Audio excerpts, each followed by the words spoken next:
خدا کرے کہ میری عرض پاک پر اترے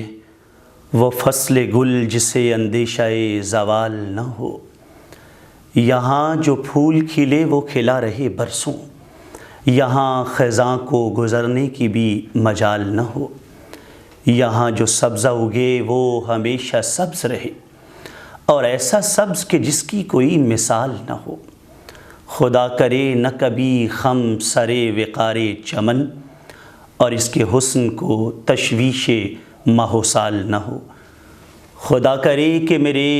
ایک بھی ہم وطن کے لیے، خدا کرے کہ میرے ایک بھی ہم وطن کے لیے حیات جرم نہ ہو، زندگی وبال نہ ہو۔ کلمے کے نام پر حاصل ہونے والا یہ خطہ نور،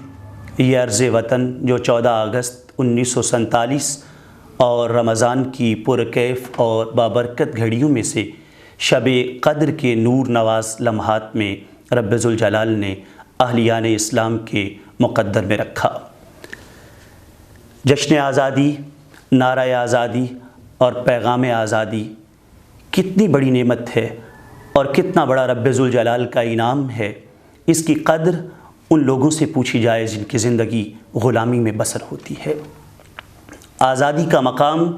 کشمیر کی ماؤں، بہنوں، بیٹیوں اور جوانوں اور بچوں سے پوچھا جائے۔ آزادی کی اہمیت کشمیر میں کٹتی ہوئی جوانیوں سے پوچھی جائے، اور آزادی کا مقام کشمیر میں پڑے ہوئے بے گور و کفن لاشوں کو دیکھ کر سمجھا جائے، برما کی چیختی ہوئی بچیوں سے سیکھا جائے، بیت المقدس کے اندر بچھے ہوئے لاشوں سے آزادی کا مفہوم سمجھا جائے کہ نعمت آزادی کتنی بڑی رب ذوالجلال کی نعمت ہے۔ ہمارے ہاں آزادی کے نام پر جو خرافات کی جاتی ہیں تو یہ بات کہنے کو دل مجبور ہو جاتا ہے کہ یہ ناچتی ہوئی، گانے گاتی ہوئی اور رقص کرتی ہوئی عورتیں، اور گلیوں اور بازاروں کے اندر شور شرابہ کرتے ہوئے بچے،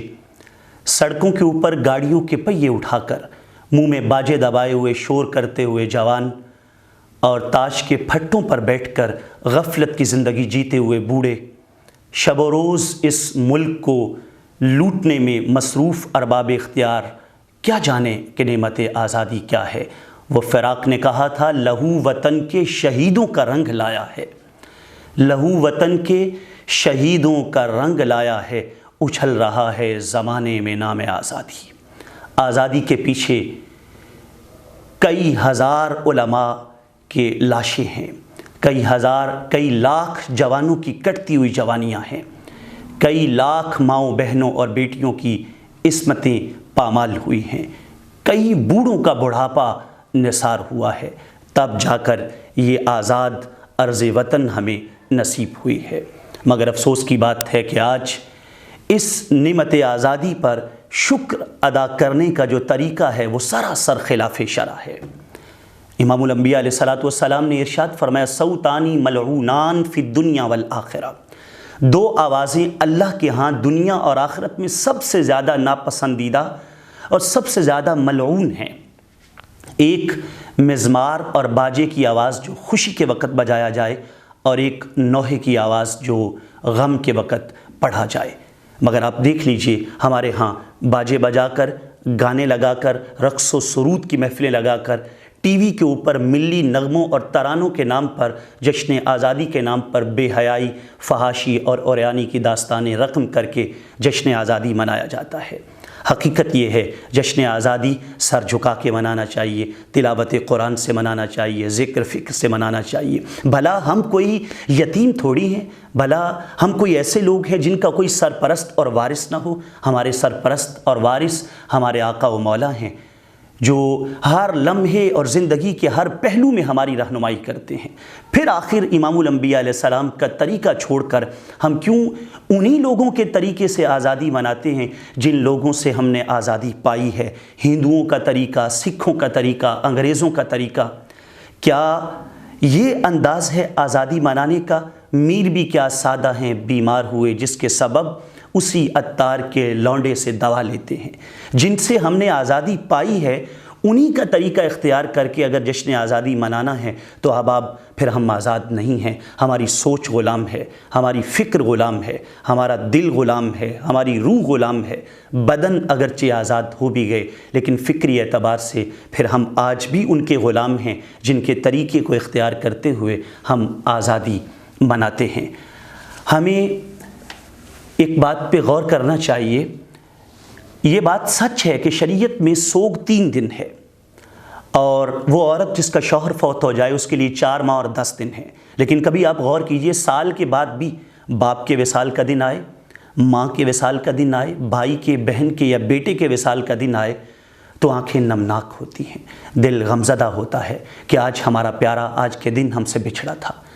کبھی ایسا نہیں ہوتا کہ کوئی شخص اپنی اولاد کو اس دن باجے پکڑائے کہ آج تمہارے دادا کا وصال ہوا تھا، آج برسی ہے تو آج باجے بجاؤ، آج گانے لگاؤ، آج رقص سرود کی محفلیں جو ہیں وہ قائم کرو۔ لیکن کیسی افسوس کی بات ہے کہ اپنے رشتے جو قریبی ہیں ان کے بارے میں ہم سال بعد بھی غمزدہ رہتے ہیں، لیکن لاکھوں لاشیں، 10 لاکھ لاشیں جو بچھائی گئیں اور یہ عرض وطن ملا، اور پھر اس دن یہ شور شرابہ کرنا۔ حقیقت یہ ہے ہم غفلت کی نیند میں ہیں، ہم نبی رحمت صلی اللہ علیہ وسلم کے طریقے سے دور ہٹ چکے ہیں۔ آج بھی اس عرض وطن کی حفاظت اسی نام کے اندر چھپی ہوئی ہے جس نام کے ذریعے سے یہ عرض وطن ملا تھا۔ آج بھی تمام پاکستان کے لوگ اس بات پہ بیٹھ کر امام الانبیاء علیہ السلام کی بارگاہ میں یہ استغاثہ کریں اور اپنے احوال پہ روئیں کہ چھوڑ کے تیرا دامن رحمت آقا ہم سے بھول ہوئی،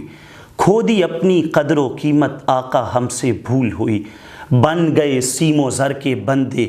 تن کے اجلے من کے گندے، کھو دی اپنی قدر و قیمت آقا ہم سے بھول ہوئی۔ ضرورت یہ ہے کہ آج دعاؤں کے ذریعے سے، استغفار کے ذریعے سے، ایصال ثواب کے ذریعے سے، روزے کے ذریعے سے، اللہ کی بندگی کے ذریعے سے اس نعمت پر رب کا شکر ادا کیا جائے اور ملک پاکستان کی بحالی اور سلامتی، تعمیر و ترقی کی دعائیں مانگی جائیں۔ حقیقت میں یہی آزادی کا پیغام ہے۔ رب ذوالجلال اس عرض وطن کی ہمیشہ حفاظت فرمائے